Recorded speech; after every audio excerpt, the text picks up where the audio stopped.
Okay, so this will be the solution in your seat work. Problem number 3. So in a 120 volt generator, compound generator, the resistance of the armature, shunt and series windings are 0.06, 25 ohm and 0.04 respectively. So the load carries 100 ampere at 120 volts. Find the induced EMF and the armature current when the machine is connected as number 1 long shunt and as number 2 short shunt. So how will the ampere turns of the series field be changed in the long shunt if a diverter of 0.1 ohm be connected in parallel with the series winding? So neglect the brush contact drop and ignore the armature reaction. So according to the problem, for that's our letter A is that we would connect the compound generator in long shunt. Okay? And take note that the load current is 100 ampere. So therefore, this 120 volt here means that this is a terminal of the compound generator. Now, the first step in order to solve the problem is, of course, you should know the diagram of a long shunt. So the diagram of a long shunt generator is, of course, we have our EG.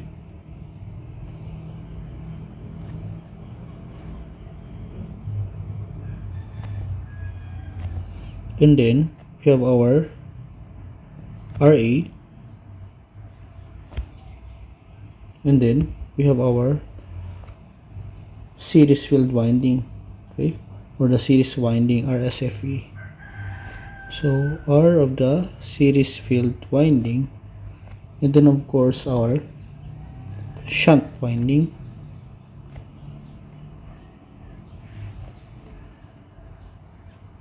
this is our long shunt. Okay, so this is, and then of course our load terminal. So let's call this our load, wherein since we are solving for the generator, we'd notice that we'd have our current IL, or the current of the load, is equal to 100 ampere. And then the voltage in terminal, or the terminal or the voltage of the load, which is the terminal voltage, is 120 volts. Okay, now we have our RA, which is equal to 0.04, and then our RSW, that is our 0.06, and our RSFW is equal to 0.04, right? And then our RSH, or the shunt field resistance, which is equal to 25 ohm. So RSH is equal to 25 ohm. Now, how will we solve this one? Of course, first things first, we should analyze the problem as you analyze a simple circuit diagram, because that is our the process of analysis. So from here, we will know that one IL is our current going to the load, and since RSH is connected in parallel with our 120 volts, so therefore we may say that we will also have our voltage here, which is equal to 120 volts. So if you cannot identify whether they are, or they have the same voltage or not, you should just take KVL in that loop. So you would notice that we have VSH, negative VSH, plus 120 volts is equal to 0. So therefore our VSH is still equal to 120 volts, right? Now, from that, we already have our 120 volt in our VSH. The next thing to do is, of course, since we are solving for EG, the next thing to do is, of course, to take the current, right? To know the current that is entering, or that is giving off by our EG. So from this, we have our IG, or IEG, and of course this is always in series with our RA, so this is also called our armature current, or the current in the armature resistance, or since they are all cascaded, so therefore we may say that that is our armature current. Now from this is entering to the, let's say, our node A. Now from this we may solve for our IA, right? solving for IA. Solving for IA, we would need to have KCL at our node A. Okay?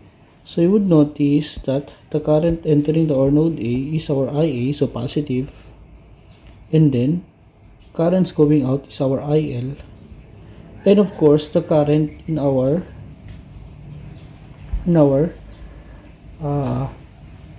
shunt field, okay, which is equal to our ISH. So I may call this as my negative ISH is equal to 0.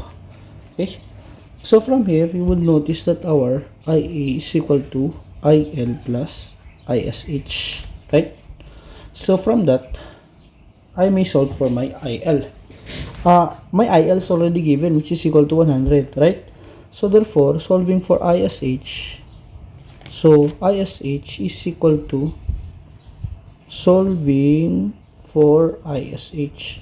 This is of course equal to our VSH all over our RSH, right? Which is equal to 120 divided by 25. So we have, using our calculator, we have 120 divided by 25. We'll have a current at our ISH at long shot, which is equal to 4.8 ampere.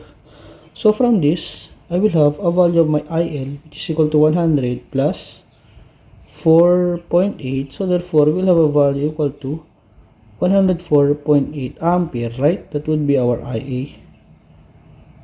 The next thing to do is solving for EG, which is the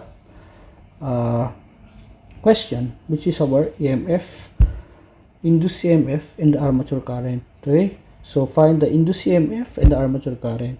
So from here, we already have our armature current. Next is to solve for our EG. So solving for EG. Now, in order to solve for the EG, the next thing to do is of course to take KVL at our mesh 1, right? So if I would take KVL at my mesh 1 here, so therefore we will have KVL at mesh 1, so we'll have negative EG plus VA plus VSFW plus the voltage drop in our brushes plus VSH equals 0. Now since based on the question, our brush contact drop is ignored, so therefore this is equal to 0, right? So from here, I will have my EG is equal to VA plus VSFW plus VSH. Take note that our VSH is equal to our VT, which is equal to 120 volts. Now, next thing is to solve for our VA, right? Which is equal to our IA multiplied by our RA. But what is our IA? Our RA is equal to 104.8. And our RA is equal to 0.06. Okay, so therefore we'll have a value equal to 104.8 plus 0.06, right? So we have multiplied, I should say, so multiplied by 0.06, so that would be equal to 6.288. Okay, and then what is our VSFW, diba? So our VSFW will be equal to VSFW is equal to 0.04 multiplied by 104.8, which is equal to 4.192 volts, right? So from that, we will solve for our EG by substituting our value of our VA, our VSFW, and our VSH, which is equal to 6.288 plus 4.192 plus 120, right? So therefore we'll have a value equal to, so 6.288 plus 4.192 plus 120. That would be equal to 130.48 volts. That would be your EG.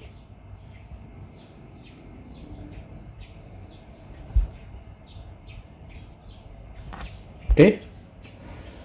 Next, for our letter B, for problem number 2 or double I, for short shunt. Now, as I have said, in order to solve the problem like this, you must know or you must memorize or understand the connection of long shunt and short shunt for a compound generator. Now, for short shunt, our armature circuit is just, we have our EG, our RA, and then our RSH, and our series field winding is in series with our load. Okay, now according to the problem, the load is still 120 volts and the current in the load is still 120 volts, 100 ampere I should say. So this is positive negative VT or our VL, which is equal to 120 volts. Now in our problem, this is, or the load is taking a current of IL, which is equal to 100 ampere, right? Now we have our RSH, right? So therefore in our RSH, of course, there is still current in our RSH, which is our ISH, and of course our VSH, positive negative VSH. Take note that VSH is not already in parallel with our VT. Okay, why? Because of this RSFW, which has a voltage drop called our VSFW, right? And of course, you have our VA or the voltage in the armature conductors, and of course, our total voltage EG. Okay, now from this, we can solve for our IA, right? How? Because we have already a 100 ampere current in the load, which also running in our RSFW. Now from here, if we would take KVL at this mesh, or let's call this as our mesh 2. So solving for VSH, right?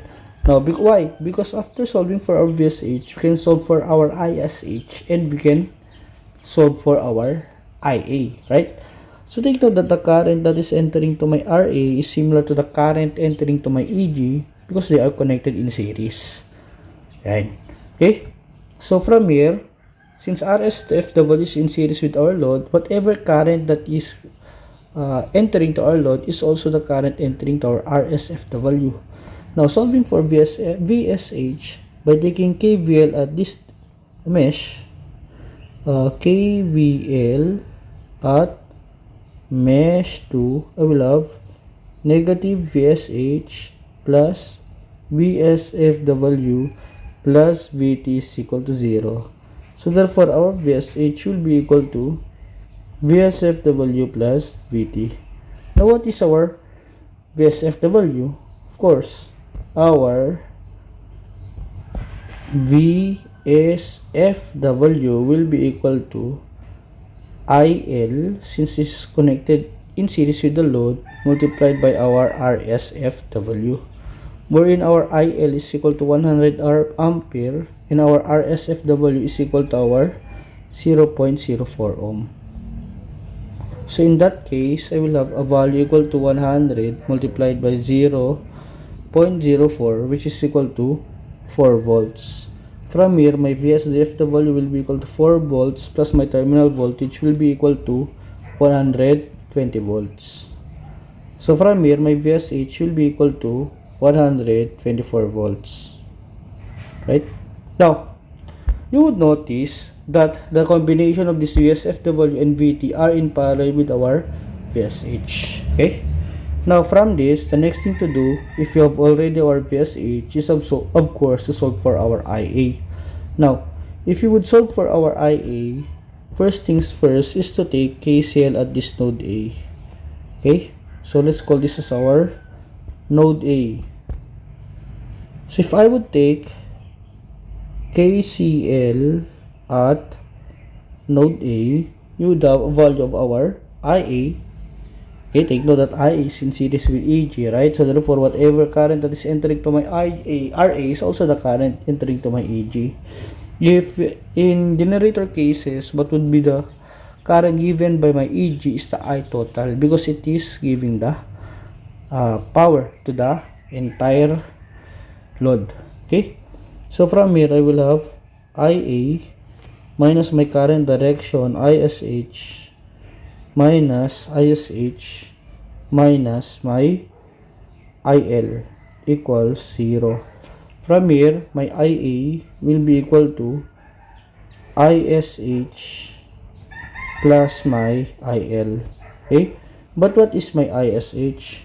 Of course, our ISH will be equal to VSH all over our RSH, right? Ohm's law, V is equal to IR.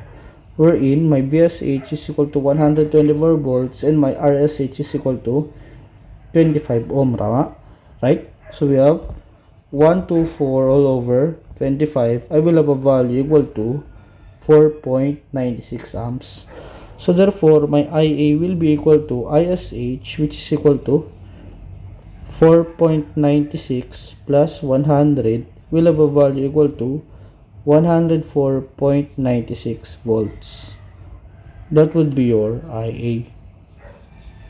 The next thing to solve is for our VA. Now, solving EG, I should say. So solving for EG,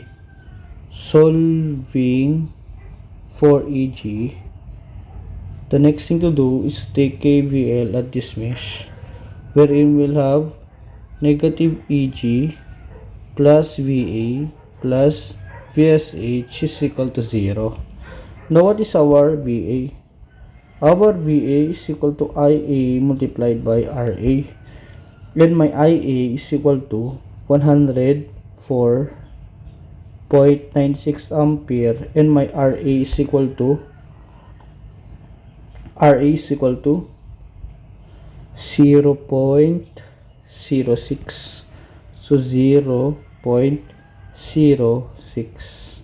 So therefore, we'll have a value equal to 104.96 multiplied by 0.06. We'll have a value equal to 6.2976. Okay, so from here I will solve for my EG, which is equal to VA plus VSH, wherein our VA is equal to 6.2976 plus our VSH, which is equal to 124. So therefore, we'll have a value equal to 130.2976 volts. This is our EG. Now, next is to solve for our letter C. Okay, wherein for our letter C is how will the ampere turns of the series field be changed if a diverter of 0.1 ohm be connected in parallel with the series winding. Okay, now from here, notice the ampere turn. When you say ampere turn, is that if you would change the ampere turn, you would also change the flux. Now, as I have said, if the generator is already manufactured, it is already, or all of the aspects of the generator or the parts of the generator is already within the generator. Now, what would be the problem that would be addressed by this second or letter C? Okay, if a diverter of 0.1 ohm will be connected in parallel with the series winding. Now, in our one, this is our long shunt. So therefore, you would notice that this is our series field winding. Now, for that series field winding is that the problem would want to take or to have a parallel diverter into that series field winding. Now, if we would focus on the ampere turns, so therefore the ampere turns or RSFW will not change.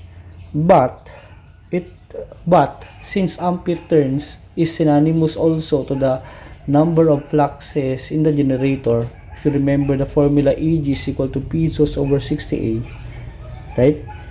EG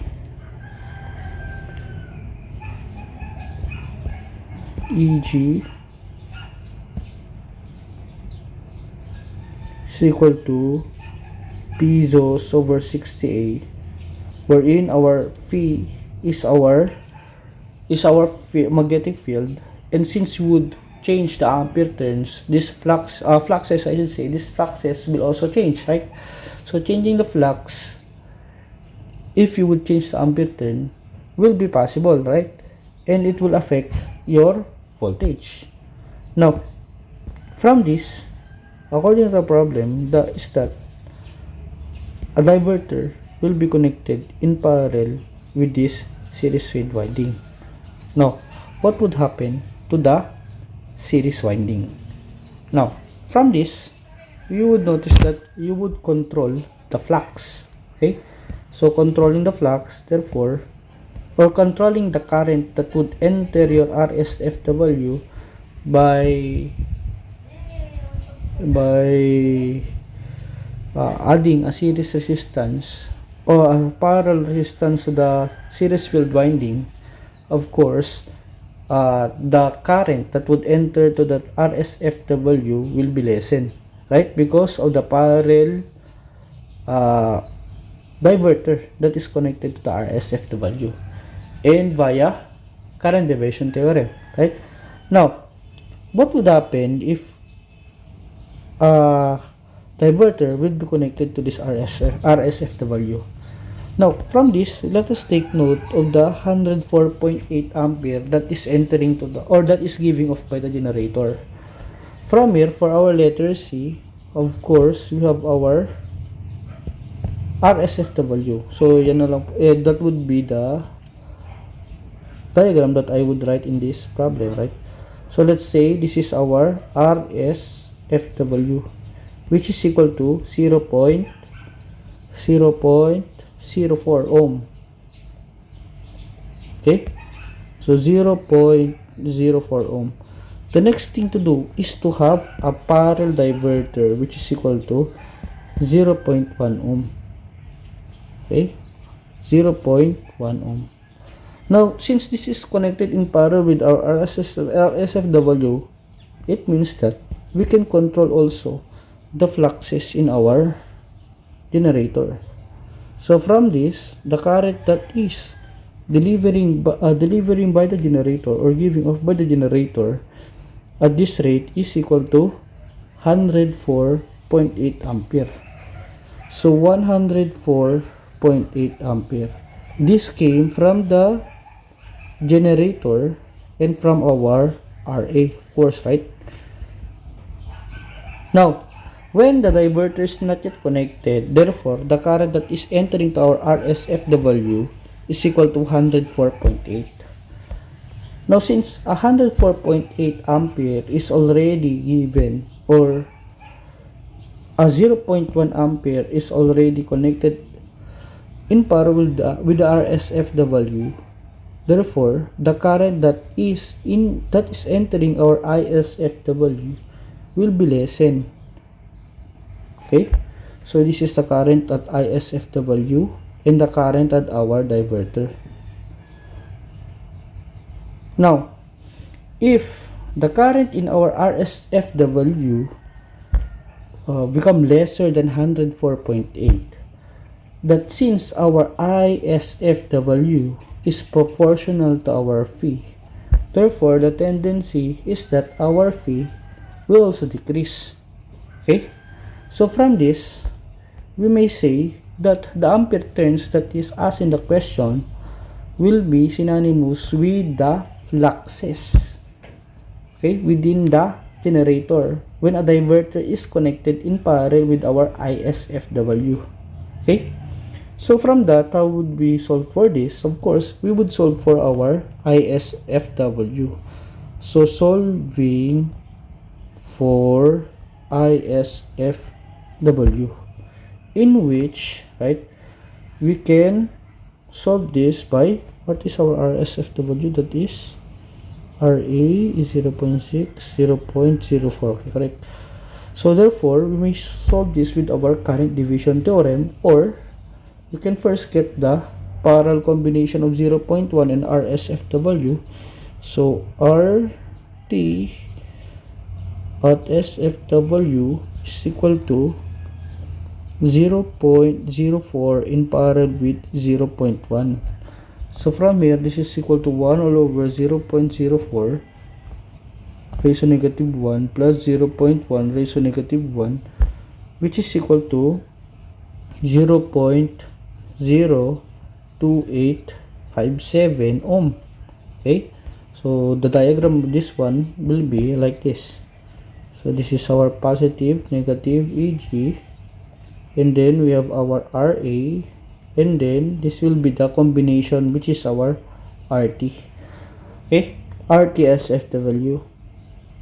So from this VTSFW, so the voltage of this one will be equal to RTSFW multiplied by 104.8, right? So multiplied by 104.8.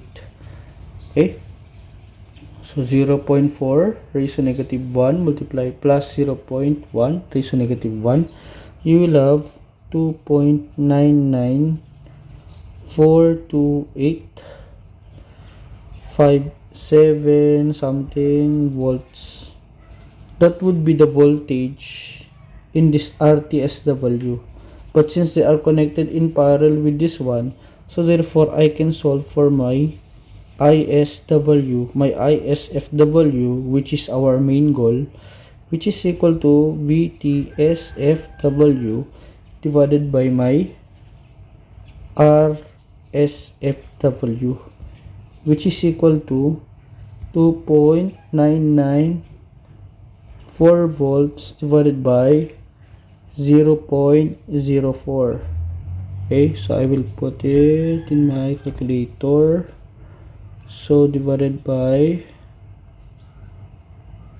0 divided by 0.04, right? No, so we have, no, wait, I will just do that for, so 2.999 divided by 0.04, that is equal to the current at my ISFW, which is equal to 74.857 ampere, and the current in my diverter will be equal to 29.9428. right? If you would take then KCL here, you would notice that this current that is going out my generator is still equal to 104.8 ampere.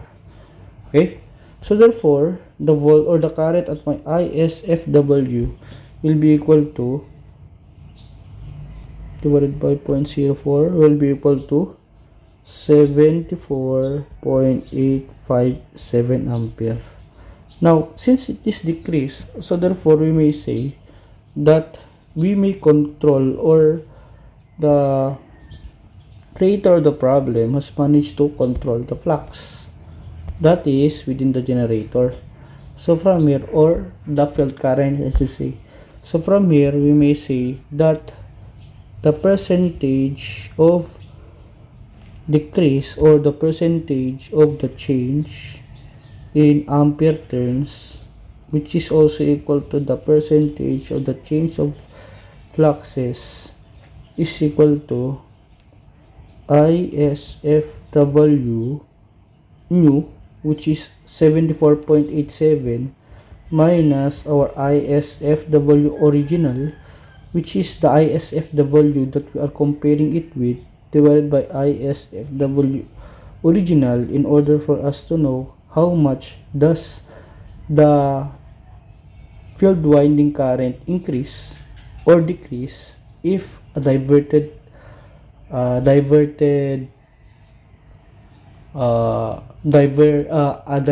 is inserted in the circuit multiplied by 100. So if this is positive, so therefore there is a significant increase, but if it is negative, that would be a significant decrease. So 74.857 is the new field winding current, and the old or the original field winding current is equal to 104.8. Okay, so therefore less 104.8 divided by 104.8 multiplied by 100. So therefore shift store at A, so we have alpha A, which is our 74.857 minus 104.8 divided by my 104.8, which is equal to multiplied by 100. So this will be equal to negative 28.57%. That would be the answer for letter C. Okay.